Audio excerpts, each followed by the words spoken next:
السلام عليكم ورحمة الله وبركاته. عساكم أن تكونوا بأفضل حال وبصحة جيدة. كنتمنى الفيديو ديال اليوم يلقاكم بأحسن الأحوال إن شاء الله. كيف العادة قبل ما نبداو الفيديو ديالنا نصلوا على الحبيب، اللهم صل وسلم وبارك على سيدنا محمد وعلى آله وصحبه أجمعين. اليوم إن شاء الله الأخوات غادي نشارك معكم الفقاس ينجح معك في اول مره وما غاديش يفقسك. اخا هو فقاس ما غاديش يفقسك. ايوا خليكم مع الفيديو وخليكم مع المكونات، وما تنسونيش باللايكات كومنتات والبارطاج مع الاهل والاصحاب. بالنسبه للمكونات ديال الفقاس، اول حاجه كنديرها في القصريه هي رشه الملح. كندير غير كميه قليله ديال الملحه، وكندير 4 البيضات، والبيضه الخامسه كنعزل الصفار على البياض وكنلوح البياض البنات. انا راه غلطت هنايا ولحت الصفار، خاصني نخلي البياض والصفار غادي نخليو حتى نخلطوه مع القهوه سريع الذوبان باش نقدروا ندهنوا في الفقاس ديالنا.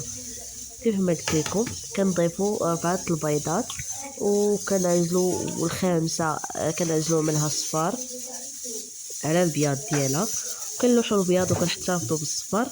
ايوا صافي، وكنحرك المكونات البيض مع المليحه باش ينسجم. هنا كنوريكم باللي راه غادي نعزل الصفار على البياض.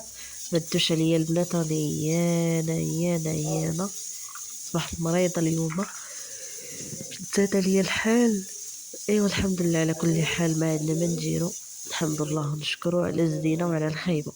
هادشي اللي كاين الاخوات. نتمنى الفيديوهات ديالي نالو اعجابكم، وما تنسونيش بدعمكم ليا ودعمكم الصفحه ديالي. لحقاش لاحظت مؤخرا ان الدعم ولا طايح بزاف البنات. ايوا نشوف حبكم في التعليق البنات.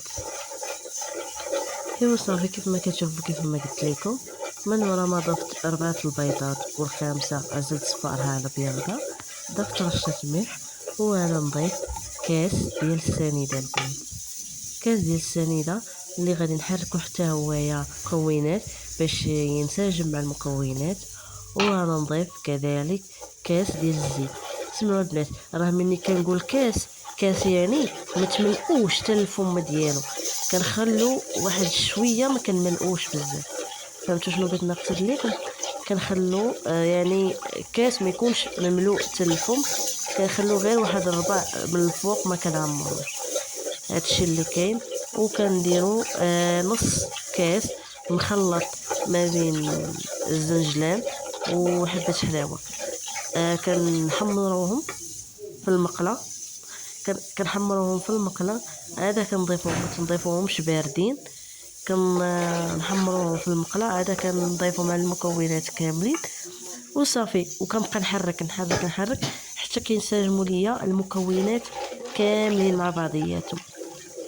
وشنو كندير ثاني من وراها؟ كندير كاس ديال اللوز البنات. بغيتو ديروا اللوز ديروه، كاين اللي ما تيديروش، كاين اللي كيدير كاو. ولاحظت وحدي كاين اللي داروا الزيتون. ما عرفتش، عمرني ما جربته، ولينا نجربوا معكم شي نهار ان شاء الله. صافي، كيف ما قلت لكم هاد العبار كامل راه ديال العنبه. كنعبر به كاس ديال اللوز. صافي ديك الساعات كنحرك المكونات كاملين. هنايا راني عابره دايره نص كاس البنات. صافي كنحرك المكونات كاملين، وكنضيف عليه الدقيق البنات حسب الخليط. تتجمع لكم العجينه، وانا غادي غنوريكم القوام ديال العجينه كيفاش خاصو يكون. اتمنى انني نكون فسرت لكم كل شيء ووضحت كل شيء، واللي ما فهمتش شي حاجه تخلي لي في التعاليق ونجاوبها ان شاء الله باذن الله. وراه الفيديو شارح نفسه، حاولت انني نعطيكم داكشي بالتدقيق فهمتوا بالتفاصيل البنات. ونسيتو هنا راه كنضيفو فاني بغيتو ديرو فاني ديروها، بغيتو ديرو ساشي ديال الزهر ديروها، فهمتوا؟ اختيار تيبقى ليكم البنات. وبالنسبه للخمارات، الخمارات كنضيفو مع الدقيق، كندير 2 خمارات البنات.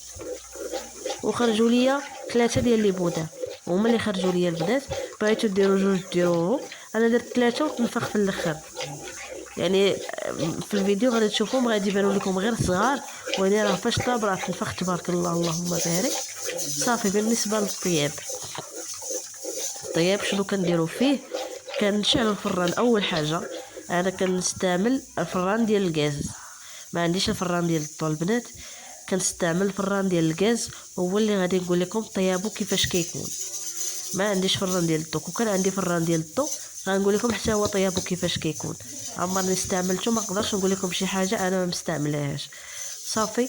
بالنسبه للفران ديال الغاز البنات، كنشوف ولتحت، كنخلي الفران حتى يسخن، عاد كنطفي الفوق، كنخلي لتحت شاعل. صافي. كنخلي لتحت شاعل كيف ما قلت لكم، كنخلي لتحت شاعل البنات.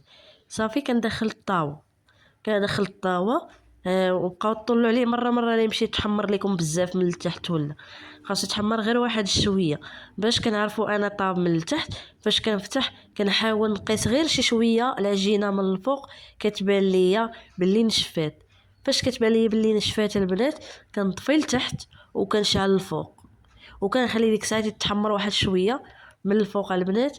وفاش كنخرجو شنو كندير الزيف عليه من الفوق باش الصهدو يرجع عليه. ونسيت ما قلت لكم بالنسبه للدهن، كندير صفار بيضاء وقهوه.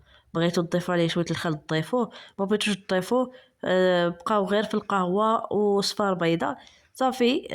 كنطرب كل شيء وكندهنو من الفقاس من الفوق وصافي. وكنبقى ندير بالفرشيطه حتى كندير هادوك الشرائح اللي كيكونوا.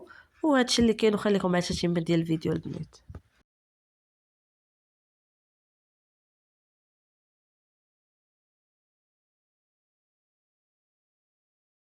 البنات كيف ما كتشوفوا، هذا هو الشكل ديال الفقاس ديالنا اللهم بارك. شفتوا قبيله كانوا صغار، دابا هما تنفخوا. نتوما صافي. هنا ملي خرجتو من الفران خليته حتى برد، غطيته بهذا الزيف هذا وخليت صهدو يرجع عليه باش في التقطيع يجيكم ساهل. وبالنسبه للموس كنقطعوا بهذا اللي كيكونوا فيه السنينات باش يجيكم في التقطيعه ساهل وما يضيعش لكم بزاف. ايوا صافي. ومن وراها غادي نحطو في الطاوه وندخلوه الفران ان شاء الله باش يعاود التطييبه الثانيه.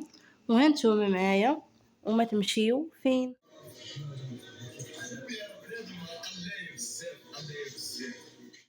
هانتوما كيف ما كتشوفوا راه قطعته، وراه داك شويه هو اللي طاح. انا داك التفرتيت ضروري منه. صافي. خاص ضروري يكون عندكم داك الموز ديال السنينات باش ما يخسرش لكم البنات. ايوا صافي البنات، هذا هو الشكل النهائي ديالو. نتمنى انه ينال الاعجاب ديالكم، ونشوفكم في فيديو جديد ان شاء الله ونهار جديد.